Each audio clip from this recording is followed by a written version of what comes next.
RTV app వార్తల్ని క్షణాల్లో చదివే అవకాశం ఉంటుంది. ఒక న్యూస్ పేపర్, ఒక టెలివిజన్ ఛానల్ మీ చేతుల్లో ఎప్పుడూ ఉంటాయి. ఆఫీస్ నుంచి PCPNDT స్పెషల్ యాక్ట్తో భాగంగా ఇచ్చడం జరిగింది. ఆల్మోస్ట్ ఇప్పటికీ 5 సెంటర్లు విజిట్ చేయడం జరిగింది.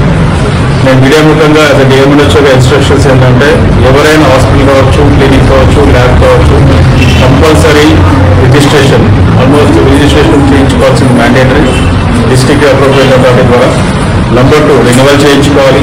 ప్లస్ అది హాస్పిటల్ అయినా సరే, ల్యాబ్ అయినా సరే, అక్కడ ఎవరు డాక్టర్స్ ఉంటున్నారు, ఎంబీబీఎస్ డాక్టర్ ఉంటున్నారా, MD ఉంటున్నారా, స్పెషలిస్ట్ ఉంటున్నారా, సూపర్ స్పెషలిస్ట్ ఉన్నారని డిస్ప్లే చేయాలి. వాళ్ళు తీసుకున్నటువంటి పైసలు అంటే రేట్లు, ఓపీ కింద, సర్జన్ కన్సల్టెంట్ కింద, సెక్షన్ కింద అనేది కూడా డిస్ప్లే చేయాలి.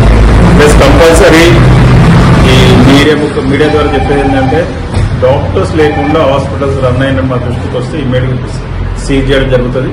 ప్లస్ రెండవది క్లినికల్ ఎస్టాబ్లిష్మెంట్ యాక్ట్ ప్రకారం ఫేక్ సర్టిఫికేట్ పెట్టిన, ఒక డాక్టర్ పేరు చెప్పి రిజిస్ట్రేషన్ తీసుకుని ఇంకొక డాక్టర్ పేరు నడిపిస్తున్నా కంపల్సరీ సీజ్ చేయడం కాకుండా క్రిమినల్ కేసులు పెట్టడం జరుగుతుంది.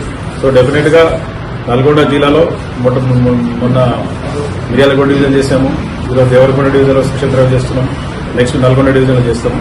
అల్టిమేట్ గా ఉద్దేశం ఏంటంటే కామన్ మ్యాన్ కు మన గవర్నమెంట్ ఆలోచించేదంటే కామన్ మ్యాన్ కు, అది గవర్నమెంట్ సెక్టర్ కావచ్చు, ప్రైవేట్ సెక్టర్ కావచ్చు, మంచి వైద్యం అందించాలనే ఉద్దేశం, ఎఫెక్టివ్ వైద్యం అందించాలనే ఉద్దేశం. ప్లస్ చాలా మంది తెలియకుండా అమాయకంగా బయట బోర్డులు, రంగురంగు కలర్స్ చూసేసి కార్పొరేట్ సెటప్స్ చూసేసి వెళ్ళిపోతున్నారు. కానీ we're giving all service in government sector. నేనైతే డేమనొచ్చి పబ్లిక్ దేవరకొండ పబ్లిక్ రిక్వెస్ట్ చేస్తుంటే ప్రభుత్వ దవాఖానలో PSCలో కానీ, బస్సు దవాఖానలో కానీ, ఏరియాస్లో కానీ, GGHలో కానీ అన్ని ఫెసిలిటీస్ ఉన్నాయి. సిటీ స్కాన్ కూడా ఉంది, అన్ని ల్యాబ్ టెస్టులు ఉన్నాయి, అన్ని రకాల పరీక్షలు ఉన్నాయి. దయచేసి వాటిని వినియోగించుకోండి.